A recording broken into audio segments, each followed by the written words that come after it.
سواریاں نے سرما لگایا ہے میرے محترم بھائیو، وہ صحابی رسول رو رہے نے، میرے آقا بھی رو رہے نے۔ صحابی رسول عرض کرتے نے یا رسول اللہ میں جدو اپنی بچی نو انگلی دے نال لا لیا، ماں نے اپنے سینے نال لا کے دعاواں دین لگی کہ اے میری بیٹی خیریت نال جائیں تے خیر نال واپس آئیں۔ یا رسول اللہ صلی اللہ علیہ وسلم میں بچی نو اپنی انگلی نال لا لیا تے جنگل دی طرف چل پیا، رستے وچوں میں کودال وی کئی وی چک لئی تے نال رسی دا کی کام ہے، کسی دا کی کام ہے اور اس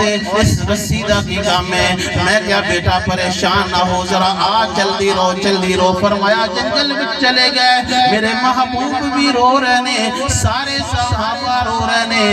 میرے محترم بھائیو، صحابی رسول عرض کرتا یا رسول اللہ جدو جنگل آ گیا دوپہر دا وقت سی، میں بچی نو ایک سائیڈ تے بٹھا دیتا، وہ کھڈا کھودنا شروع کر دیتا، گھڑا کھودنا شروع کر دیتا۔ جدو بھی میرے پسینہ آندا، میری پیشانی دے پسینہ آندا، چھوٹے جے کپڑے نال میری بچی میرا پسینہ صاف کر دی اور کہندی بابا جی ذرا چھان تے پہ جو بڑی گرمی ہے، کیوں یہ گھڑا کھود رہے ہو، کیوں یہ گھڑے نو کھودی جا رہے ہو؟ میرے محترم بھائیو حضرات گرامی، صحابی رسول کہندا یا رسول اللہ میں ترس نہ آیا، جدو گھڑا مکمل ہو گیا، جدو قبر مکمل ہو گئی، جدو کھڈا بج گیا، اللہ اکبر، میں اپنی بیٹی نو چکیا تے اس گھڑے دے وچ سٹیا تے میری بیٹی چیخی تے چلائی اور کہندی ابا جان میرا کی قصور ہے؟ اگر تینوں میں روٹی تو پریشان ہے، میری روٹی تو پریشان ہے، میرے کھانے تو پریشان ہے، میرے رہن تو پریشان ہے،